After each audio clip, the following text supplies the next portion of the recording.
Bible ekyogerako nti olaba omuti omubisi guteta naye erinda omukalu nayogedde nabadde kugundi emu nti gwe toli musajja mukatuliki ngaffe ba mu Kristaayo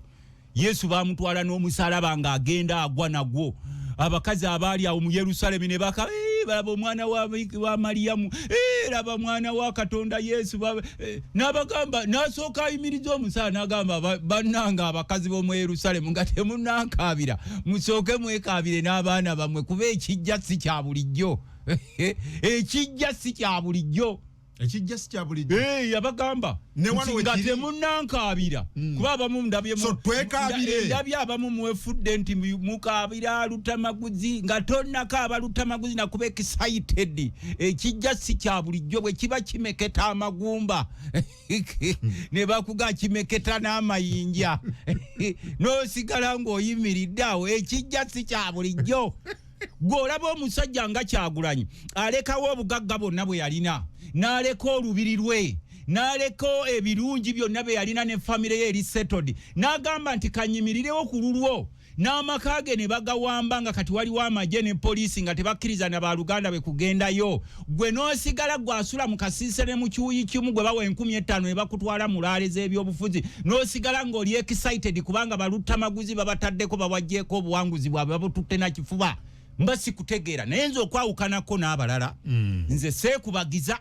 era bwe navudde ewaka obwedde abantu b'ewaka n'eyo gye twakomyewo n'abeenaalemu bakugamba Honorable Kasita wasigaza obulamu kino twakirabye kyabadde kitwala obululu n'obulamu n'obaga nti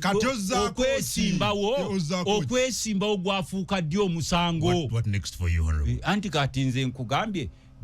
kati gwe obadde onsuubira nkole ki kuba gw'obadde ngamba manja akalulu bwe nagenda okubanja akalulu lutuma lusoke nga bamugamba oyo mumukwate inciting violence lwaki abanja akalulu ke ng'ate oyo lutuma lusoke omwogezi wa poliisi yeekalakaasanga emakerere nga ndi naye gojja omubuuze lutamaguzi omumanyi nga yasinga okuwakanya embeera embi abagye batwisangamu emakerere ng'era weebeerawo yakulembera abeekalakaasa naye nze ne lutuma lusoko yayogerera poliisi naye nze ne bwe mpanika omukono bwe nti kati ayinza oyo mumukwata inciting violence lwaki awanika omukono mu bbanga mu biseera by'akalulu omukulu Kasibante yali agenze nga wakanye byava mukulonda kuba president nawe ngoli serious ngo obikkiriza mbo yali awakanye ebigenda ebyokuwangu okugira kwa Museveni if you are serious Uganda inga nawe oli ambu Simanyi Kasibante yawabide Museveni Robert Kasibante former presidential candidate nga nawe oli serious nti wali obigoberera oyo political bullying nawe tebamukuteekangamu nze nabagambirawo nti ono alinga Museveni yeewabidde Through Kasibante no Kasibante yaganti waliwo ensonga eziriwa wankyaza wano ne nkugamba tisirabangayo muntu mu kulonda nga kwakaggwa mu nnaku 2 lumu lwali lunaku lumu n'awandiika peji 15 mbwatuta awabidde nga mwakava mu kulonda temunawisa na nnaku 3 twabuuza nti ono akozesa supersonic speed era kumacha kuva mukaga nadduka mu kooti munaleeta omukukwa gomanyi kyekiteekinga okuwandiika ebivudde vulugu yeetoolodde how long it takes n'atayipinga ebbanga lyatwalira kakati ebyo fete ebintu ebitalina makulu tetubiwa makulu these are some people ndowooza abakulu babayita ne bagamba muyite eno in fact omusango gwoyo gufaananye ng'omusango ogumu gwe nawulirakawo mu parliament gwe sijja kwogerako ogw'ennaako omukulu omu weyewaabira n'agira ne gino gy'emisango gyabwe fe ebyo tebirina makulu era bw'obadde ng'olina ekirowoozo kyo nti walina by'osuubira nti Simanyi Kasibante yatutteyo yawaabye mbonina kyensuubirayo bye bino by'obadde osuubira yawaaba ekyavaamu n'agujo nagamba akati kati leero kooti esazeewo nekkiriziganya naye oyo political bullying era asanyuse nnyo oyo political bullying wamweza katemba mu bigambo byage nti yagutwala ngaloza mugenda kumwegattako nga tumwegattako ku ki nga bwe twali tumwegaseeko ku ki twegatta kwali kumulamwa kati gwe omukatuliki asobola okugamba nti no nze nkuŋŋaanya abagenda kuhija omukatuliki akaba nze nkuŋŋaanya kubagenda kuhija ewa Emeka nawe nodduka emisinde nti Paulo Lutamaguzi Paulo Lutamaguzi obanze bochogera mankula banga asaga kakati era kwati bobanga ngabo kiraba ekyo none yagenda okuwabira bali eri abadde asaga abo bategeera nyabo abawaaba obategeera nnyo so tewamutwala serious omukulu oyo kimanyi omukulu oyo omanye kibiina kyalimu ne gwe yasabiranga akalulu ani oyo gogambe yawaaba yali mu kibiina before yali mu NRM yali mu ki mu kibiina kya NRM yavaayo ddi okujja okwesimbawo 2 months before yali nga akalulu akasabiraani mu 7 todda mu tonjija mu political bulingi nga ndi kunaku yansi yange gundi tonteeka ku bulingi wa mwoyo bondaba kogana amatu amawanvu mpita ngamia why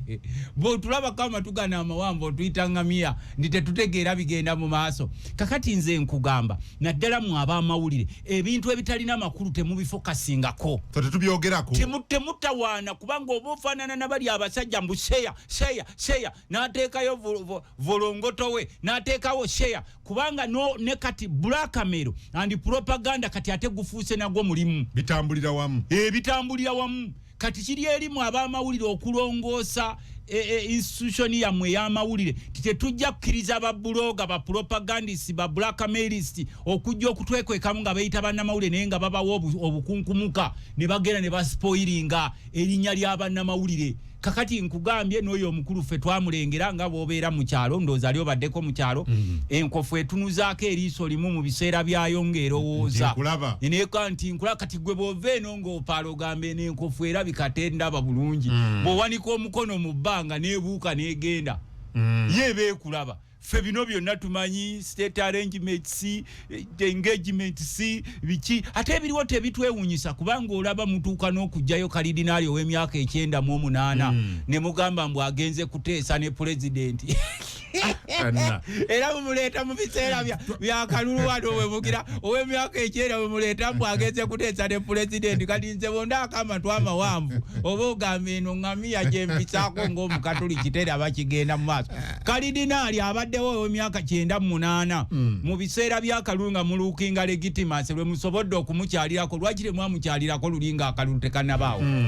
kakati ebyo byonna ffe tubikatta wamu era nze tusobola kunsanga nga ndisikasinga mboozi simanyi Kasibante yajjeeyo omusango gw'omanyi ani yali yagutwalayo nansonga kirwaki Kasibante mwennyini yali anti gwe nkugambye gwe oŋŋambye nti yaliwo NRM era akalulu yali akasabira Museveni yakyuka ddi era nga nawe wali mu DP n'ogenda mu nnu we nali mu DP nasabiranga ani akalulu era Bobi Wine lwaki kyakasabira mawo yali yesimbawo era ngende eno kyova olaba nti bano abasajja batulwana nnyo 24/7 Lutamaguzi n'omubuuza nkukoze eki ne President Museveni walaga akasajja kenna kasekeyo Kalutamaguzi bannange nobabuuza ati nze banne nabakola ki nze ndi musajja mutono nnyo sirina na mmundu nga mweze mulina sirina bugagga nalina baasi mwenda nasigazaawo emu mwe mumanye engeri gye mwakola n'ennaku ezo emmotoka zange ennya zonna mwaziiwamu ebintu zonna ne zigenda zonna era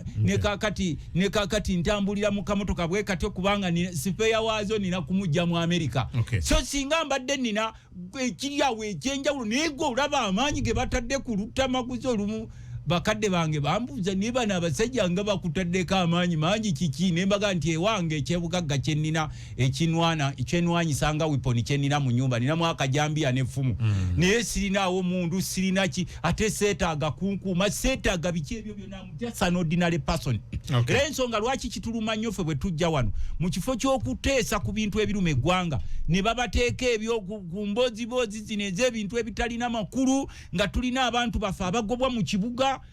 emisinde tulina abantu baffe abagobwa mu kyalo tutunuulira ekonomi embi nnyo tutunuulira abantu baffe survival yaabwe egenda kubeera weetya kubanga buli muntu abuuza kiki ekiddako teri amanyi kiddako nga Munnayuganda sebe bye twalibadde tudisikasingako n'ombuuza nti owayi Lutamaguzi ng'omubaka palamenti osemba ekyokugoba abantu mu kibuga ne kugamba nti nali kisembye nga mugoberedde bino wamange ensi zonna ezikulakula naffe tutambula zikozesa ze bayita strategic planning ebeera mu short term planning medium term planning ne long term planning tosobola kukeera enkya gwe amulya bisiike n'ogamba nti kunguvaawo awo ogende n'ovaawo nga ne munnabyabufuzi amaze mu gavumenti emyaka 4 naye bw'omugamba genda akugamba ndagewa waakiri nfa naawe n'akukuba emiggoba n'akugyamu amannyo kakati omusajja ono omutembeyo w'omu kibuga owa takisi owa kitwagala aveewo naye ng'omuwadde obudde nabo balina famire balina famire they are also Ugandans like us nganze lutamaguzi anti kyenkugambye nti gwe baba kulese tokeera nkya owa taxi vaawo owa boda vaawo omutembeyi vaawo yalagewa ng'olina n'omuntu amaze mu gavumenti emyaka 4 nga buli kimu afuna kyabwerere ng'atalina gy'alaga ono gwogoba kugambye nti ffe tutambula trade order obadde otendereza Namibia era trade order njagala naye trade order erina order toke kati abo balyewa ababadde batembe abalyewa mwe mulinaawo okulya kuba oba okoze oba tokoze zijja ku akawunti abadde atembe alyewa abadde avuga boda alyewa gwogoba abadde avuga takisi alyewa kuba yagamba sijja kubba nange kanjizeeko muwa obudde kankuwa ekyokulabirako mu nsi gye bayita Egypt owulira sebo bazimba ekibuga ekipya owulira sebo ne bava mu kibuga kyabwe kiri ekikadde ne bateekawo ekipya ne bagamba nti buli ayagale gye bayita order mu kibuga kyaffe kino ekipya geegana amateeka naye mu kibuga ekikadde tubawo obudde mwetereeze gye bayita long term oba medium term planning si short term kukeera nkya kubanga n'oyo gwogoba naye munnayuganda aweerera fees abaana alina wa rentinga tabba yasalawo atunda obutambaala si musiru okutunda obutambaala naye yagala sijja kubba kankole guno omulimu yasalawo avuge boda n'agala sijja kubba kankole guno omulimu yasalawo n'agamba kaŋŋende wano wemba nkolera mpite takisi oba kondakiti oba dereva sijja kubba kankole guno omulimu yadde nfuna katono gwe n'okeera bukeezi ku makya twagala oda mu kibuga oda naffe tujagala kubanga eno ensi yaffe n'okusinga abamumu abagifuula nti mujagala nnyo singa ffe ba indigenous owners kesi zatugete balina emidala gya gavumenti 10 obutali bwa government 17 government owned markets mu kibuga Kampala daga mugende muobo kuliko n'emidala mingi anti kituufu naye tokeera nkyera naffe you encourage people you don't force people you encourage people nti mugende ku midaala egyo tubayambe naye tokeera nkya gwe nkugobye nawe nkugobye gwe ngaani era kye twagala okugamba nti tosekerera balutamaguzi nga tuzze eri tusirise twebuuza nti eno ensi ekyali y'Abannayuganda oba waliwo akabinja akagifuula nti yaako obutale webuli just encourage them gwe bw'obeera n'omwana ewaka ng'oyagala asome omutwala omukuba miggo gwe tu sikulu omulaga migaso giri kusoma nze nalina omwana ewaka nga tasomera wano naye nga bwe bamugamba okugenda okusoma agamba njagala wa daddy ne had to teach him nti genda tugende tukwerekereko tofaayo nesirina mukuba gwe abo be bagobye okimanyi nti bagenda okukuba akatayimbwa gwe kungu ng'oddayo ewuwo abo be bagobye abo balyewa balina okulya alternative ntuufu nange njikkiriza naye encourage ezo alternative zirina a lot of challenges oba okusomoozebwa tansanyusa naye ate n'okugoba abantu bannayuganda mu Kampala nakyo tekinsanyusa nanti nange nkugambye bagambe baveewo naye bawa obudde anti kyetwalikudde ku meeza ekuga nti kuva myaka mingi emabega guno si gwe gusoose ngaani eyakugambye mu KCC abadde akola puroguramu eyo ngaani yali kuga nti nze nga gundi ebbanga bweriti okuva emabega nga gundi tumugamba aveewo era akulagene ku kiwandiiko kakati ne wakubadde tetuganye ffenna twagala ekibuga ekiyonjo era nsanyuka nnyo nga wempita wonna weereere oba nvuga mmotoka nga weereere naye nange nina okulowooza ku munnansi munnange oyo gw'otuntuza n'omugobawo ng'abadde tabba muwa obudde si ggwe nnyini igwanga nga mmwe bwe babalowoozesa nti kati tulina abantu abeefuula nti kati be ba Uganda ng'ate abasinga ababeefuula nti ba Uganda bwe babuuza contribution yaabwe social and economic political contribution yawe nga togiraba kati nze nabadde nteesa ng'omubaka wa parliament ate mu Uganda indigenous for we are indigenous people, the owners of this country, nenkugamba nti abo kituufu mubagobeyo ne mubawo obudde mubagambe in such and such kati kankwe ekyokulabirako mu economics waliwo short term plan ekuwa emyaka 3 short term twali bagambye nti kati tuli mu 2006 ne tuteeka ebipande byonna mu Kampala nti mu 2029 tewajja kuba mutembe yakkirizibwa oba wa boda oba wa taxi ne tutuuka mu kiseera ekyo then n'olyoka batwale nti nga n'ebipande webiri nga tuze tusomesa abantu timufulume ekibuga ne tosobola keera nkya baba wa weeks 2 weeks 2 ngoziwani gwengani Minsa kabando wa Kampala era ffe kyemuvamulaba nti ffe tebatwayagala mu parliament kubanze bompita nti gwe ng'omubaka parliament buuza nti oyo yabagobyemu yaani avaawo alina stake ki mu ggwanga lino oyo indigenous people kuba abasinga katutukolako effujjo bajjanga wano banoonyi babudamu ne beewa powers of which naawe osobola okikola kubanga kati bw'otunuulira ekiri e Congo. So honorable Lutamaguzi sinnaba kutegeera bulungi babawo obudde oba myaka 3 oba myaka 4 oba myaka 5 Uganda tekoma naffe nga tonnaba kuteekateeka kibuga Sharifa Buzekiye Jennifer Musowo okubiri because nakati abantu bakyateerereza order Jennifer Musiji yali alese mu kibuga. Nasanga Jennifer Musisi Harvard mu America Harvard University, she's a lecturer n'oyo Opio ono NGO ne mwetondera omukyala ne mugamba yes twakuvumirira naye ate twalina naffe ebirowoozo byaffe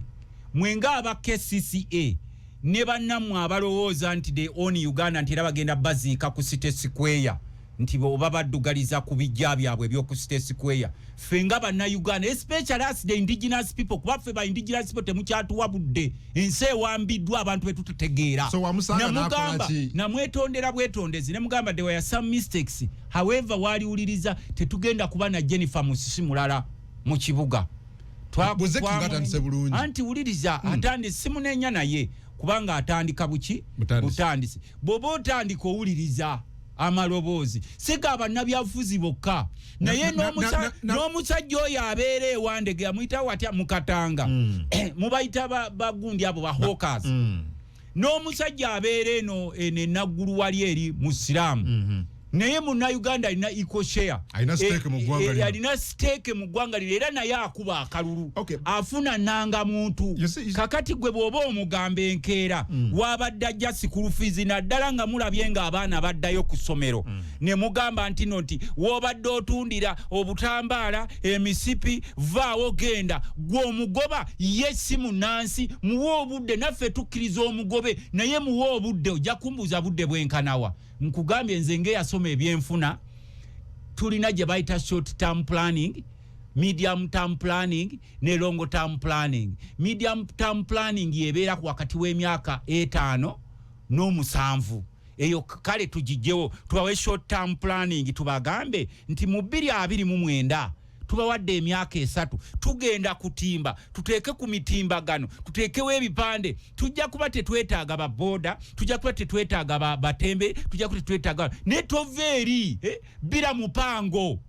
nga gwakola bira mupango mufuna byabwerere amamotoka gabwerege mutuulamu amafuta gabwerere simanyi allowance zijja simanyi mwe banyini bino mwe banyini biri ne yes nsobola okubanga ndi mutono mu ggwanga naye nina stake nkugambye ayamwana indigenous Uganda ni by indigenous people fetulwanirira kati abantu baffe abatuntuzibwa I don't care oba wagire NRM oba oli opposition ekikulu nange njagala ndabe ng'olina kozi ewaka abaana bo baliya olina karenti olina nakasente koteekako mu nsawo nze ne bwe nakwata Mercedes Benz yange nenjiyisa mu kibuga nga kyerere nga njiyisa wakati w'emiranga gy'abannansi nga abamu batandise n'okkuba obutayimbwa nalabye omwogezi wa polisi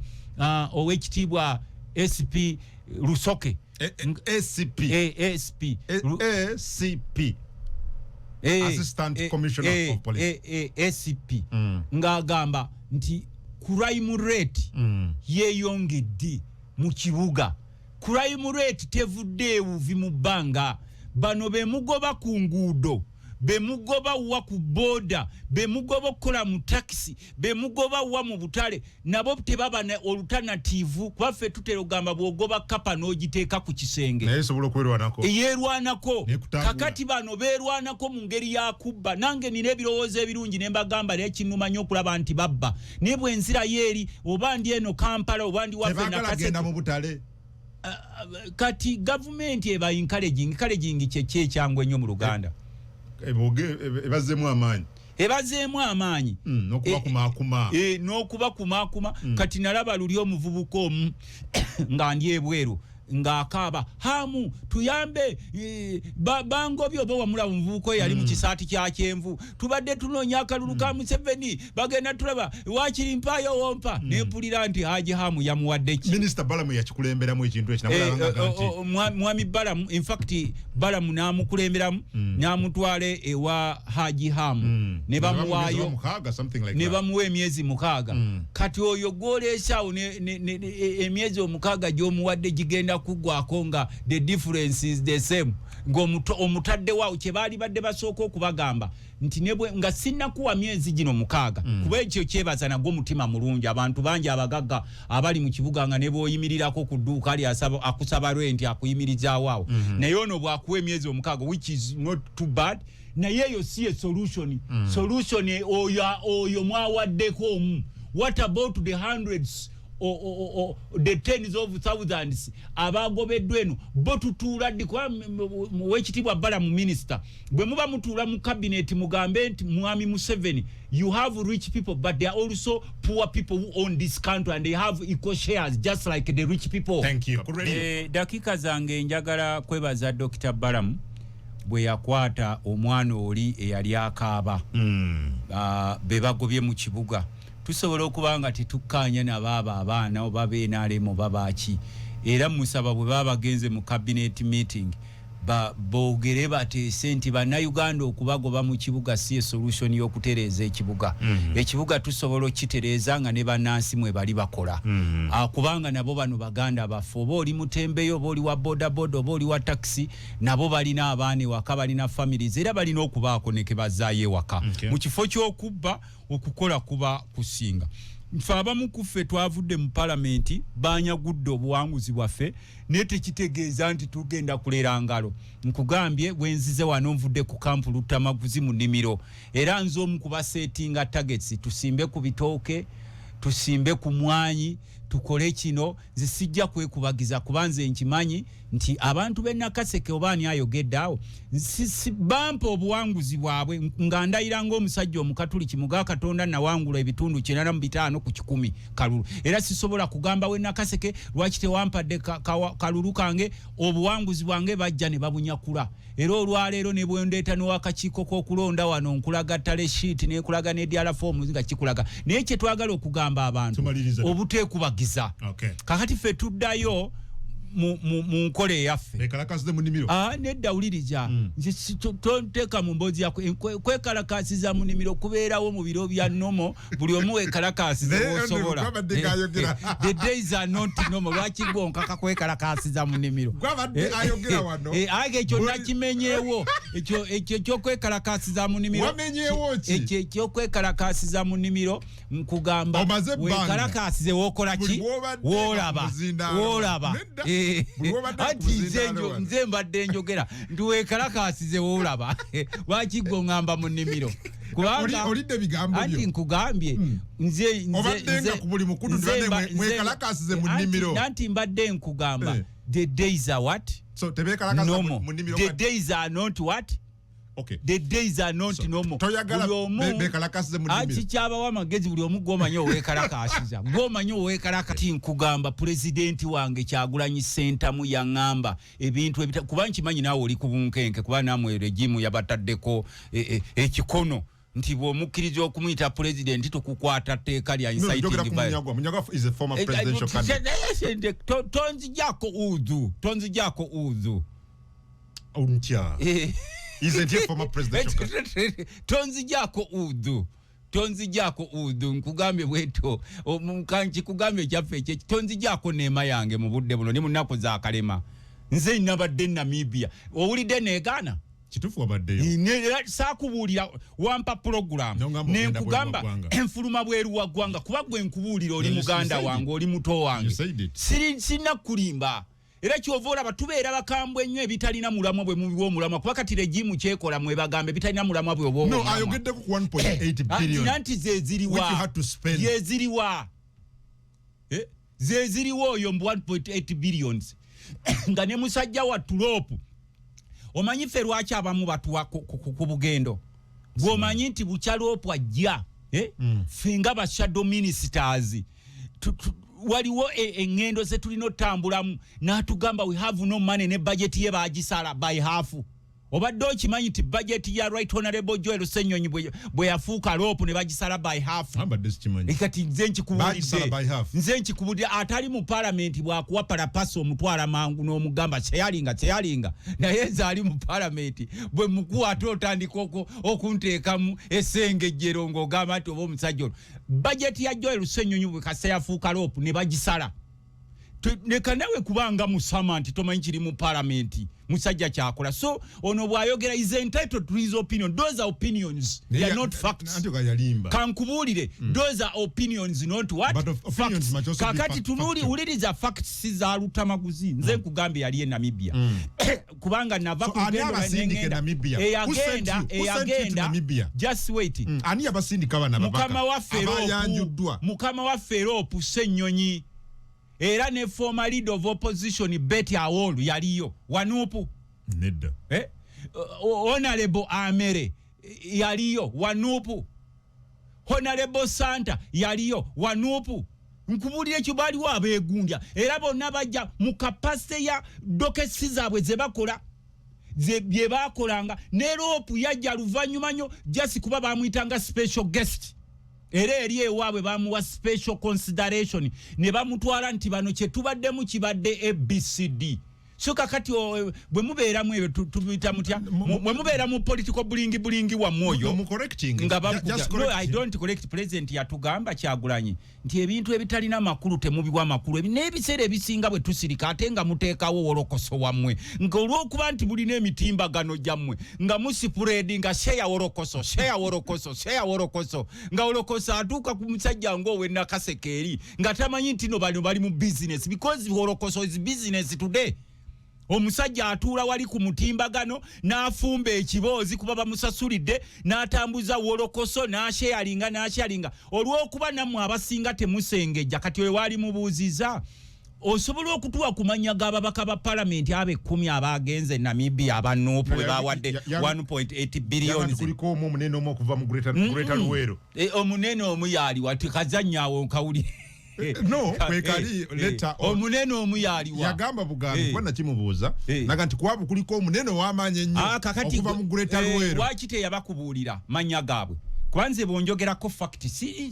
zesegaane era kyovudde olaba kali akazeyi ke bayita kwezi bwe kantaddeko ebiboozi mbono yasinkanye sale mu mbeera yange gye ndimu ensonga lwaki nakagayi kano kankatwale mu kooti akazeyi naye bonjogerako fact kuba fact is a fact nze nakugambye era luwaŋŋamba nti Honorable program ne kugamba nti mukama wange kungu ngenda Namibia mukama waffe yatulonze few shadow ministers tugende Namibia tumuli presenting naye nina gye ngenda okuyitiramu olugendo lwange ebisigadde nja kubulya nga nkomyewo nze nakubuulira era ogenda okukyogerako naye tetuganye ono is entitled to your opinion naye nga tolimba nti ababaka 10 kati gwe nkuteereddewo bukadde 10 nze lutamaguzi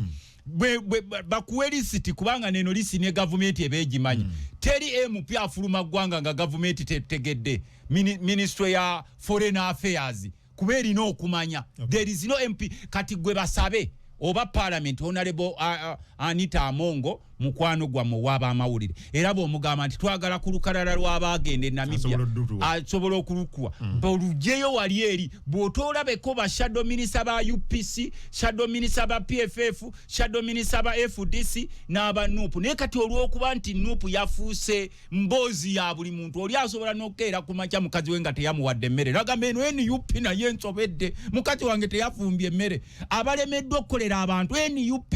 abasale diro ne begatta ku mugendo NUP kakati NUP efuuse njogera ya muntu si kibyo okutambula kunze nga Lutamaguzi banga nze nakugamba nti nze ne bwe ngenda mu America twagendanga n'abantu abamu bwe ntuuka eri olowooza ndi mu Uganda nagera n'omusajja omu n'antwala ku bases ezitamala gagendwako nenkubuulya nti ne bwe mba nfulumye wano mugenda ne mutuzanyirako wano mu palamenti ya Uganda ntuulako mu lukiiko lwayita General Assembly olw'ensi yonna gwe gyotasobola yadde kulingiza wali kuba kati ne bwogenda ku UN basooka kubuuza okimye eki kola protocol eno naye nze ngenda nentuula mu lukiiko lwayita General Assembly olufuga ensi yonna nenkomawo wano ewaffe nembeera ordinary person ne bwe nzija wano abo ababaka ba parliament Balutamaguzi boogerera mu nkubo ne bwe ngenda mu General Assembly bo buli muntu bakukkiriza okwogera mu lulimi lwo abawarabu boogera mu Luwarabu abazungu boogera mu Luzungu abachina fe tuli eri simanyi this one boyogerako ku Luganda ng'oli mu parliament that is in any parliamentary honorable member that is in any parliamentary to speak in a local language here ne South Africa batesiza mu South Africa boogera mu Kenya oluswahili lwebagira kubanga they cherish their traditional gundi zaabwe local language zaabwe era baziwa priority naye wano oli ne bwakola omusajja oyo teyasoma tamanyi Luzungu kakati ebyo bye tubeerawo ne tubasomesa ne bw'obeera ku radio kuba kati gwe tukuwa ekitiibwa you are no longer junior journalist osobola okugayidinga abasajja abakulu abo nti nkuleesi wano tuleeta Wolokoso nkimanyi Wolokoso akuyamba somewhere politically n'okubijjisa NUP kikuyamba okujerega Kyakulanyi kirinawe kikuteeka gwe nga gwe n'okujerega abaana be NUP naye tulina emiramu egitutwala mu maaso ng'eggwanga gye tulina okuteekako focus gye twalibadde tunywererako kati oli wali mubuuzija okugenda kwa NUP e Namibia kutandikujjiddewa kubanga mwe mugamba mwe mugamba nti tubanja akalulu siwe kiri nzo okusirika kwange nako kubanja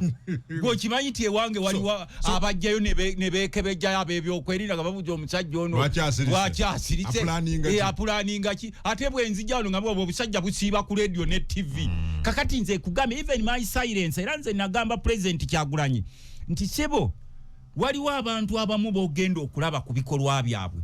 okubanja kwange okwakalulu bwe najja ku street mu abatugamba mwenene nti wakite mubanja kalulu bwe najja ku street ne bankwata mujja kugamba nti abo basesamaza n'okusirika tusirike n'okusirika nako kati musango nti lwaki toyogera when did it become that even silence is a crime kumaziga ge wakaba maiti nakaba nnyo ekyasinga okunkabya kino kankikubuli okuva ku mutima gwa isina gwe nali nkibulidde oba bakijja kumaziga ge wakaba mbu wakaba mbu salaba butambi bulungi mbu noosiita n'ebigere nedda nga bwokaba anti nkugambye Wolokoso waabo nasiita ebigere gwe lwaki tosobola kukigira kuba kati tuba ku social media gwo kusima osobola okulirirako omuntu asiita ebigere ng'oli akaaba abantu balimba anti kwatuwuliriza okukaaba kiri nnomo kituufu nalumwa wakwata n'empapula ng'ozikola nzirina ez'abafere b'akakiiko k'okulonda nga banzi byakalulu kyasiita bigere kubanga okusiita ebigereko ennaku yange koyita okusiita ebigereko olagamba mbuwasiita anti baani kubanga nze nava mu kalulu ne ekyasinga okunkaabya ennyo byali ebintu bisatu ekisooke wali we banzibira akalulu we wali bwaguuga w'entaana Museveni gyaleka e Nakaseke ng'alwanyisa Obote nti yabba akalulu omanyiwo wali e Nakaseke bwaguuga w'entaana y'obuwanga buyitirivu emitwalo n'emitwalo buli okulinaana tawuni katiwuliriza bwe natunula nga abasajja babbye obuwanguzi bwange nga babunyakudde nga kikamunye bwe kijja ne kinyakulawo ekyokulya ne kikwakkula bikamunye bino bye tulina ne ngamba ndi tulina wano tulinaanye entaana ennene nnyo ey'obuwanga Museveni we yajja eno ewaffe mu Luweero nti agoba Obote nti yabba akalulu ne ngamba Obote wazino ntaana egyo but never reached all this far obubbi obw'ekika ekyo obw'ekika kino nti bano balagidde oba owangudde oba towangudde genda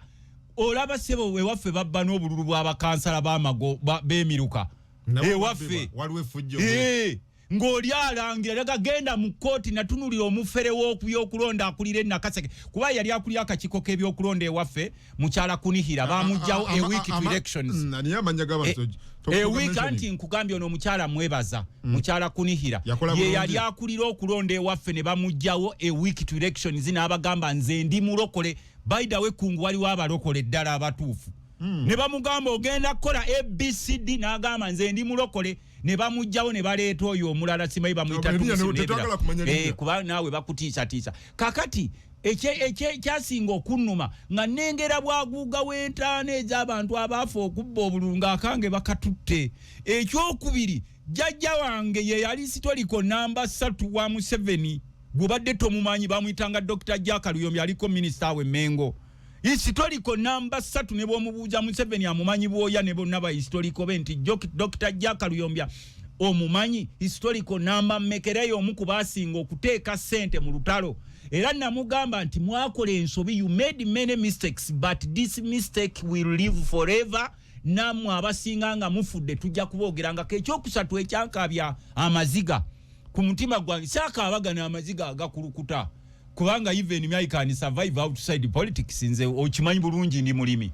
okimanyi bulungi nze omu ku bantu bootajja kukusanga ncha nga neziribangera ensonga lwaki saagenze mu kooti bwe nalabye ebyabadde Masaka ne ngamba katukole ebirala Uganda teweddewo ekyokusatu ekyasinga okunkaabya jjajja wange muwanguzi ewali olusozi walusi ekiwanguzi be baasinga okuwa Museveni emmere mu nsiko era yamuwa omudaali bwe ntunulamu n'abantu beewaffe abajjize bafa bonna mu biseera by'olutalo nga baafa lwa kubba bululu neetunuulira embeera eyayisibwamu gwe tewalaba kyali Nakaseke we waasinga okuba amagye mu Uganda yonna mu biseera by'okulonda nga buli kkubo balitaddeko amagye kati neentunuulira abantu bonna abatwetolodde they were all vulnerable era abantu batugambanga mubanje akalulu nga abeeruwero balina be baseeyo nga babanje akalulu era nze nange naali baddenga muwanga kivumbi kubanga bwe wankyaza in fact nawa information eno nga tugenda mu kalulu ne ngamba muwanga kivumbi ti abasirikale bazze ewange ole namba ne bangamba gwe lutamaguzire muwanga kivumbi mutava ku Kyagulanyi tugenda ba Masasi if muwanga kivumbi was there would he survive kakati kyekyankabya amaziga kati oli eyangamba waki wawulira nateekamu erinnya lya genocide bwe bangamba nti omusajja abadde ne batowa order nange kwe kukuba omulanga babuloga mwe ba social media lisiti mwe ba abamawulire bwe muteekamu era amaziga gange ag'olunaku olwo gasitandinga nagamba nti ayi Mukama tujjukire ebiro bye tulimu twali bantu nga tulina ensi yaffe gye bayita Buganda naye olwaleero okweyita Omuganda wuliriza ebigambo byange musango n'okwerwanako musango kwe kukaaba kwe boogerako kuba nalabye ne ba MP nga baŋŋamba nga wakaabira nnyo akaluluko nga bakatutte ne mugamba olaba ne kamunye bw'ejja okubba enkoko waakiri obaako n'ekyoyogera naye akaluko investinzeemu time wuliriza sebo akaluko investinzeemu time wuliriza sebo kubanga mwe mwatugamba sinze nzeka nedda sebo nakulabanga okuteeka ab'Nakifuma bakusaba weesimbawo ab'Nakifuma bakusaba weesimbawo omanyi pain gye twayitamu omanyi amabanja ge tulina omanyi embeera gye twayitamu n'okyaza wano abantu and some fools we are celebrating nga tebamanyi nti ffe tuli wano waffe nabaka ne bakubuuza nga wakana nakuwulirako wano waliwo omuntu gwe wakyaza nga musanyufu nnyo baluta maguzi ne twega nti abo abasajja mumanyi lwaki basanyufu because they know there won't be any voices for the voiceless. Yes. Kasita bagenda kuliyetinga baleeta babayita batya bakinyenya mutwe bakinyenya mutwe bamanyi bukinyenya mutwe politician be baleeta igwe that's why they are celebrating. So parliament egenze bakinyenya mutwe kati no parliament my predominantly abagenda okukiika naddala abava mu bitundu bye mwalabye wabadde okubba obuwanguzi kuba abadde ebintu biri waliwo ababba obumu n'ababba bagenda kuleeta bakinyenya mutwe mujja kwewuunya mwe basajja bakinyenya mutwe kanzubire nti toli musajja muko Kongo gendo oteekeka obuuze ti kinyenya mutwe kitegeeza ki chechi temanyi kinyenya mutwe kunyenya bunyenya bwo ba yes man golooza amaanyi agatuteekebwako gwali ogasobola could you manage even staying in Nakaseke miseera bya kalulu no wa police weerwanako nga bakutwala nti obamututte inciting abadde abangi akalulu inciting violence ngo tugamba parliament ebaddemu abali voko ngagwe ebadde castrated kati ate olweno